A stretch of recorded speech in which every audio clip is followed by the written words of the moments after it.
सदर मुशायरा, फारसी के प्रोफेसर, उर्दू के शायर और पंजाबी में कहूँ के सौदागर आली जनाब अनवर मसूद साहब, मेहमान खुसूसी यूसुफ सईद साहब, निशानिए मरहूम व मग़फ़ूर सईद कैस साहब, शोराए कराम, सुखनवरान बहरीन में बाबा उर्दू की हैसियत से, बहरीन के बाबा उर्दू की हैसियत से पूरी अदबी दुनिया में मुमताज़ मोहतरम शकील अहमद सबरहदी साहब,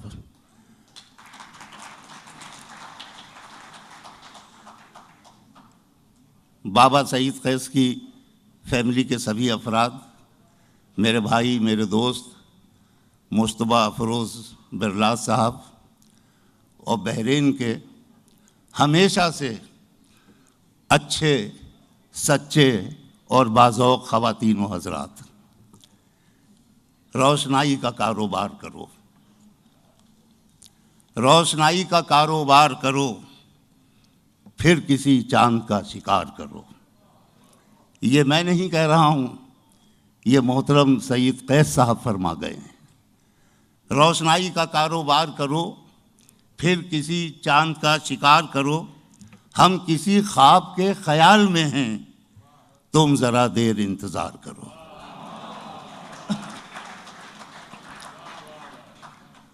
आज के मेहमान खुसूसी मुराद अली वज़ीर साहब अपनी मसरूफ़ियत की बिना पर तशरीफ़ ले गए, बहुत अच्छी तकरीर की और तकरीर में भी डिप्लोमेसी का हिस्सा था। अब मुराद साहब तशरीफ़ ले गए, लेकिन मुरादाबाद से मंसूर उस्मानी हाजिर हो गया है। मुरादों से आपका दामन खाली नहीं रहेगा।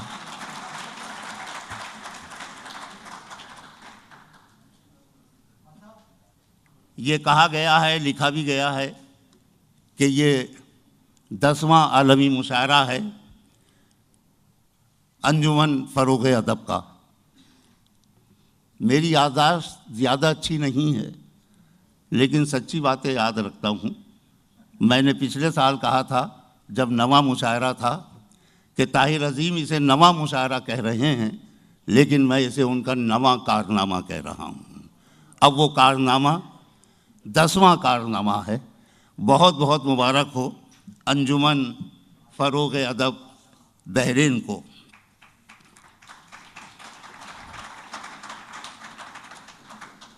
ख़वातीन व हज़रात, मैं ज़रा देर से आया था, लेकिन मैंने मेहमान खुसूसी की तकरीर पूरी सुनी। और कोई जगह होती हमारे हिंदुस्तान की, पाकिस्तान की, तो इतनी लंबी तकरीरें, और ज़ाहिर है कि उससे पहले भी तकरीरें हुई होंगी, तकरीरें कभी भी मुशायरे की सेहत के लिए अच्छी नहीं होती हैं। अच्छा, मैं जो तकरीर करता हूँ वो तकरीर नहीं होती, वो गुफ्तगू होती है हमारी आपकी। इसलिए कि मैं जब यहाँ होता हूँ तो आपका भी नुमाइंदा होता हूँ और इन हज़रात का भी नुमाइंदा होता हूँ। एक पुल की हैसियत से मुझे काम करना होता है। मैं चंद जुमले ये ज़रूर अर्ज़ करूँगा। सईद कैस साहब जो शायर खलीज के तौर पर भी जिन्हें कहा गया, लेकिन मैं तो उन्हें बहरीन में बाबा शायरी मानता हूँ, और बाबा शायरी की उनकी हैसियत थी। 2 साल पहले मैं हाजिर हुआ था तो उनसे मुलाकात भी हुई थी। आज आप सोचते होंगे कि, और सही सोचते होंगे कि सईद कैस साहब इस दुनिया में नहीं हैं, लेकिन मैं कहता हूँ कि वो अपनी शायरी के हवाले से आज भी इसी दुनिया में हैं। और आज ही नहीं, देखिए, शायर अगर सलीक़े का हो, दिलों पर दस्तक देने का हुनर जानता हो, दिमागों को जगमगाने की उसके अंदर सलाहियत हो, तो वो दुनिया से चला जाता है, अपनी शायरी छोड़ जाता है। शायर कभी मरता नहीं है, उसका जिस्म चला जाता है, लेकिन वो अपनी रूह जो किताबों में मुंतकिल करता है वो यहीं छोड़ जाता है। तो सईद कैद साहब को अंजुमन फ़रोग़ अदब ने जिस तरह से उनकी ज़िंदगी में जश्न मनाया, पिछले साल का मुशायरा उनकी यादों से अलामती तौर पर मंसूब किया, और आज ये मुकम्मल मुशायरा बयाद सईद कैद मुनक़िद हो रहा है, तो यकीन रखिए कि सईद कैद साहब किसी न किसी हैसियत से, किसी न किसी रूप में अज़ अव्वल ता आखिर इस मुशायरे में मौजूद रहेंगे। और मैं तो सईद कैद साहब के घराने के इन चिरागों को देख रहा हूँ तो मुझे लग रहा है कि सईद कैद साहब खुद मौजूद हैं। ये वो लाहौर का चिराग जो सऊदी अरब में रोशन हुआ और बहरीन में जगमगाया, जिन्हें कहा गया कि वो हिजरतों के शायर हैं, जिन्हें कहा गया कि वो कुर्बतों के शायर हैं, जिन्हें कहा गया कि वो मोहब्बतों के शायर हैं, लेकिन मैंने उनकी शायरी पढ़ी, कुल्लियात उनकी मुझे अता की गई थी।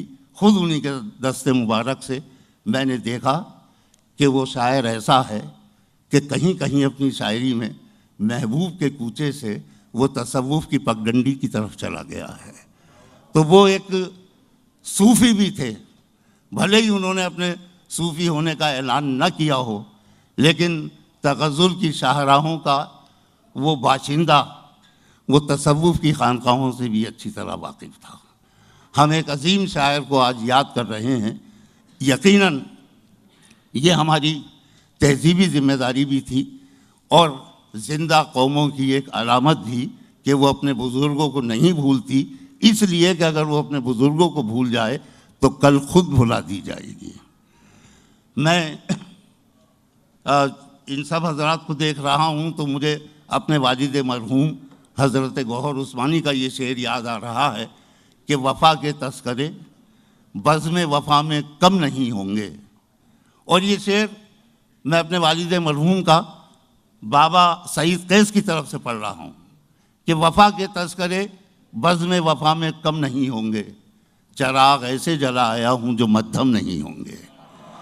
उन्हें ज़रूरी नहीं कि वो चराग उनके अहले खाना हों, एक चराग ताहिर अज़ीम भी है जो उनकी याद को सीने से लगाए हुए अदब व एहतराम के साथ अदब की राहों पर सफ़र कर रहे हैं।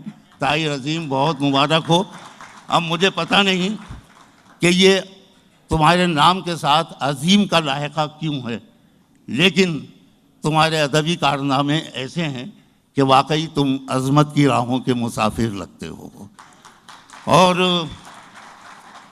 मोहतरम शकील अहमद सबरहदी साहब ने बहरीन में जिस तरह से शायरों की, मुशायरों की और अदब के खैर खाहों की सरपरस्ती की है, वो हमारे लिए इसलिए भी काबिल ताज़ीम है कि हिंदुस्तान में मौलाना अब्दुल हक को बाबाए उर्दू कहा गया।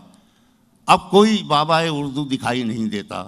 मैं हिंदुस्तान के लोगों से कहता हूँ कि बहरीन जाइए और शकील अहमद सबरहदी साहब को देख लीजिए। और बड़ी बात यह कि शकील साहब हिंदुस्तान के ही हैं, और हिंदुस्तान के क्यों ना हों, ये ज़बान भी हिंदुस्तान की है। मैंने तो कई बार आपको अपना एक मतला सुनाया है कि जहाँ जहाँ कोई उर्दू ज़बान बोलता है वहीं वहीं मेरा हिंदुस्तान बोलता है। तो आइए मुशायरे का आगाज़ करते हैं।